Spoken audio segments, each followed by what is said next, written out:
Hello everyone, welcome back to my channel. ಬಾಳೆಹಣ್ಣು ತಿಂದ ನಂತರ ನೀರು ಕುಡಿದರೆ ಏನಾಗುತ್ತದೆ? ಇಲ್ಲಿದೆ ನೋಡಿ ಉಪಯುಕ್ತ ಮಾಹಿತಿ. ಬಡವರು, ಮಧ್ಯಮ ವರ್ಗದವರು ಹಾಗೂ ಶ್ರೀಮಂತರು ಎಲ್ಲರಿಗೂ ಸುಲಭವಾಗಿ ಸಿಗುವ ಹಣ್ಣೆಂದರೆ ಅದು ಬಾಳೆಹಣ್ಣು.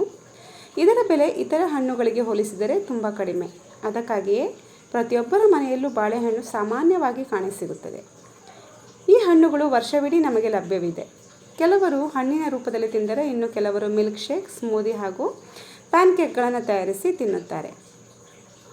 ಬಾಳೆಹಣ್ಣುಗಳು ರುಚಿಯ ಜೊತೆಗೆ ಸಾಕಷ್ಟು ಪೋಷಕಾಂಶಗಳನ್ನು ಹೊಂದಿವೆ.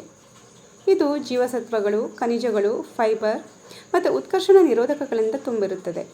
ಹೀಗಾಗಿ ಸಾಕಷ್ಟು ಆರೋಗ್ಯ ಪ್ರಯೋಜನಗಳನ್ನು ಬಾಳೆಹಣ್ಣು ಹೊಂದಿದೆ. ದಿನಕ್ಕೊಂದು ಬಾಳೆಹಣ್ಣನ್ನು ಸೇವಿಸುವುದರಿಂದ ಆಸ್ಪತ್ರೆಯಿಂದ ದೂರ ಇರಬಹುದು ಎನ್ನುತ್ತಾರೆ ಆರೋಗ್ಯ ತಜ್ಞರು. ಬಾಳೆಹಣ್ಣು ತಿಂದ ಬಳಿಕ ನೀರು ಕುಡಿಯಬಹುದಾ? ಕೆಲವರು ಬಾಳೆಹಣ್ಣು ತಿಂದ ನಂತರ ನೀರು ಕುಡಿಯುತ್ತಾರೆ. ಈ ರೀತಿ ಮಾಡುವುದು ಒಳ್ಳೆಯದಲ್ಲ ಎಂದು ಆರೋಗ್ಯ ತಜ್ಞರು ಎಚ್ಚರಿಸಿದ್ದಾರೆ. ಈ ರೀತಿ ಮಾಡುವುದರಿಂದ ಕೆಲ ಆರೋಗ್ಯ ಸಮಸ್ಯೆಗಳು ಉಂಟಾಗಬಹುದು. ಬಾಳೆಹಣ್ಣಿನಲ್ಲಿ ನಾರಿನಾಂಶ ಹೇರಳವಾಗಿದ್ದು ಜೀರ್ಣಕ್ರಿಯೆಗೆ ನೆರವಾಗುತ್ತದೆ. ಫೈಬರ್ನ ಗುಣವೆಂದರೆ ನೀರನ್ನು ಹೀರಿಕೊಳ್ಳುವುದು. ಇದರಿಂದ ಜೀರ್ಣಕ್ರಿಯೆ ನಿಧಾನಗೊಳ್ಳುತ್ತದೆ. ಬಾಳೆಹಣ್ಣನ್ನು ತಿಂದ ನಂತರ ನೀರು ಕುಡಿಯುವುದು ಕಳಪೆ ಜೀರ್ಣಕ್ರಿಯೆಗೆ ಕಾರಣವಾಗುತ್ತದೆ. ಇದರ ಪರಿಣಾಮವಾಗಿ ಹೊಟ್ಟೆ ಉಬ್ಬರ ಅಥವಾ ಅಸ್ವಸ್ಥತೆ ಉಂಟಾಗುತ್ತದೆ. ಬಾಳೆಹಣ್ಣು ತಿಂದ ನಂತರ ನೀರು ಕುಡಿಯುವುದರಿಂದ ಕೆಲವರಲ್ಲಿ ಆಸಿಡಿಟಿ ಮತ್ತು ಅಜೀರ್ಣ ಸಮಸ್ಯೆ ಉಂಟಾಗುತ್ತದೆ. ತಿಂದ ಆಹಾರ ಬೇಗ ಜೀರ್ಣವಾಗದೆ ಈ ಸ್ಥಿತಿ ಉಂಟಾಗುತ್ತದೆ. ಆದ್ದರಿಂದ ಅಜೀರ್ಣ ಅಥವಾ ಕರುಳಿನ ಸಮಸ್ಯೆಗಳನ್ನು ತಪ್ಪಿಸಲು ಬಾಳೆಹಣ್ಣು ತಿಂದ ನಂತರ ಸ್ವಲ್ಪ ಸಮಯದವರೆಗೆ ನೀರನ್ನು ಕುಡಿಯದಿರಲು ಸೂಚಿಸಲಾಗುತ್ತದೆ. ನೀರು ಮತ್ತು ಬಾಳೆಹಣ್ಣು ಎರಡೂ ಏಕಕಾಲದಲ್ಲಿ ಜೀರ್ಣವಾಗುವಾಗ ಕರುಳಿನಲ್ಲಿ ಅನಿಲ ಸಂಗ್ರಹವಾಗುತ್ತದೆ. ಇದು ಉಬ್ಬುವುದು ಮತ್ತು ಅಸ್ವಸ್ಥತೆಯಂತಹ ಸಮಸ್ಯೆಗಳಿಗೆ ಕಾರಣವಾಗುತ್ತದೆ.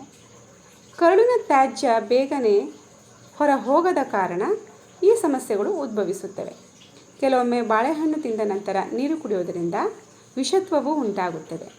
ಇದು ದೇಹದಲ್ಲಿ ಅಸ್ವಸ್ಥತೆ, ನಿದ್ರಾಹೀನತೆ ಅಥವಾ ಆಯಾಸದಂತಹ ಸಮಸ್ಯೆಗಳನ್ನು ಉಂಟು ಮಾಡಬಹುದು. ಬಾಳೆಹಣ್ಣು ಪ್ರಕೃತಿಯಲ್ಲಿ ತಂಪಿನ ಗುಣವನ್ನು ಹೊಂದಿದೆ. ಹೀಗಾಗಿ ಹಣ್ಣು ತಿಂದ ನಂತರ ತಣ್ಣೀರು ಕುಡಿಯುತ್ತಿದ್ದರೆ ಕೆಲವು ಸಂದರ್ಭಗಳಲ್ಲಿ ಶೀತ ಅಥವಾ ಕೆಮ್ಮು ಮುಂತಾದ ಸಮಸ್ಯೆಗಳು ಉಂಟಾಗಬಹುದು. ಹೀಗಾಗಿ ಬಾಳೆಹಣ್ಣು ತಿಂದ ಕನಿಷ್ಠ 20ರಿಂದ 30 ನಿಮಿಷಗಳ ನಂತರ ನೀರು ಕುಡಿಯಲು ಸೂಚಿಸಲಾಗುತ್ತದೆ. ಇದು ಸರಿಯಾದ ಜೀರ್ಣಕ್ರಿಯೆಗೆ ಸಹಾಯ ಮಾಡುತ್ತದೆ. ಅನನುಕೂಲತೆಗಳಿಂದ ನಮ್ಮನ್ನು ದೂರವಿಡುತ್ತದೆ. ಇವತ್ತಿನ ಈ ವಿಡಿಯೋ ಯೂಸ್ಫುಲ್ ಅನಿಸಿದರೆ ಪ್ಲೀಸ್ ಒಂದು ಲೈಕ್, ಶೇರ್, ಕಮೆಂಟ್ ಮಾಡಿ. ಹಾಗೆ ಇದೇ ಥರದ ಇನ್ನೂ ಹೆಚ್ಚಿನ ವೀಡಿಯೋಸ್ಗಳಿಗಾಗಿ ನನ್ನ ಚಾನಲ್ನ ಸಬ್ಸ್ಕ್ರೈಬ್ ಮಾಡ್ಕೊಳ್ಳಿ ಅಂತ ಹೇಳ್ತಾ thanks for watching. See you in the next video.